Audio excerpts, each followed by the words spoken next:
Hello everyone, welcome to be knowledgeful study of IGNOU. आज की इस वीडियो में हम देखेंगे क्वेश्चन नंबर 4 दिसंबर 2021 में पूछे जाने वाला MPSE 003 का, जिसमें मैकियावेली द्वारा सरकार के विभिन्न रूपों के वर्गीकरण के आधारों का हमें मूल्यांकन करना है।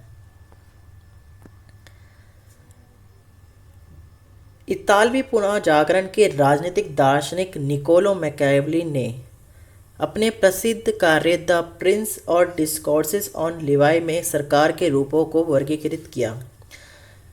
मैकियावेली एक इटालियन पुनर्जागरण के राजनीतिक दार्शनिक थे, जिन्होंने अपनी book most famous book the Prince और डिस्कोर्सेस ऑन लिवाई में सरकार के रूपों को वर्गीकृत किया। मैकियावेली का वर्गीकरण शक्ति, स्थिरता और नियंत्रण बनाए रखने की क्षमता के सिद्धांतों पर आधारित था। प्रासंगिक उदाहरण के साथ हम ये जान सकते हैं कि सरकार के मुख्य स्वरूप की पहचान कैसे की जाए। पहला है हमारा गणतंत्र। मैकियावेली ने गणतंत्र को एक ऐसी सरकार के रूप में देखा जो व्यक्तियों या राजा के हितों के बजाय आम भलाई की सेवा करती है। एक गणतंत्र में सत्ता आमतौर पर निर्वाचित प्रतिनिधियों के पास ही होती है। मैकियावेली का मानना था कि गणतंत्र राजतंत्रों की तुलना में अधिक स्थिर थे, क्योंकि सत्ता कई व्यक्तियों के बीच वितरित थी।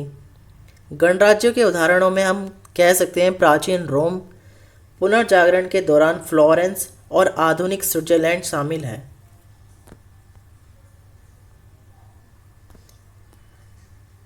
दूसरा पॉइंट है हमारा राजशाही। मैकियावेली ने राजशाही को सरकार के एक रूप में देखा जहां सत्ता की एक ही शासक आमतौर पर वंशानुगत राजा के पास होती है।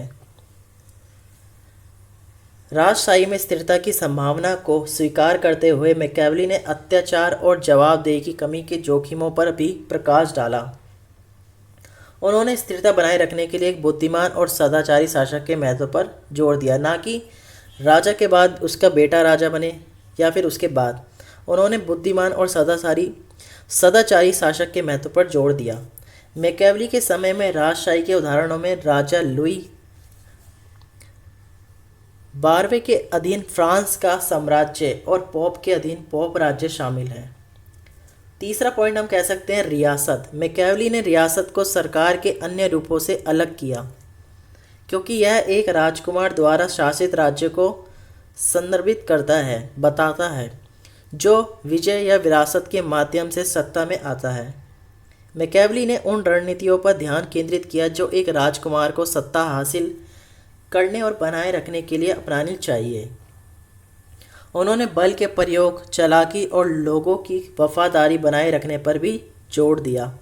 मैकियावेली के समय के दौरान रियासतों के उदाहरण में हम कह सकते हैं नेपल्स साम्राज्य और मिलान के डची शामिल हैं।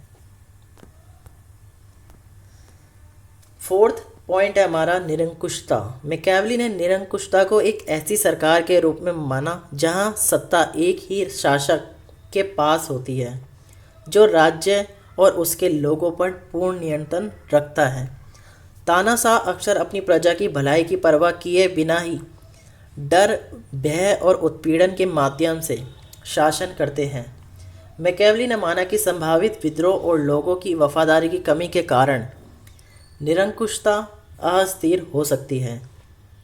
विद्रोह के द्वारा निरंकुश शासन के उदाहरणों में इटली के कुछ हिस्सों में सेसरे बोर्गिया का शासन और सुलेमान द मैग्निफिसेंट के तहत ऑटोमन साम्राज्य भी शामिल है।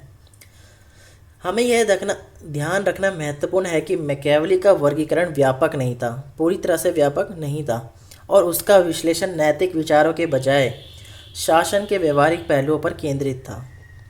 उनके कार्यों का उद्देश्य शासकों को सत्ता हासिल करने और बनाए रखने के बारे में व्यवहारिक सलाह प्रदान करता था।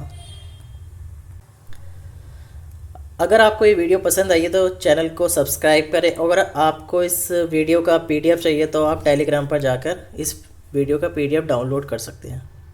Thanks for watching.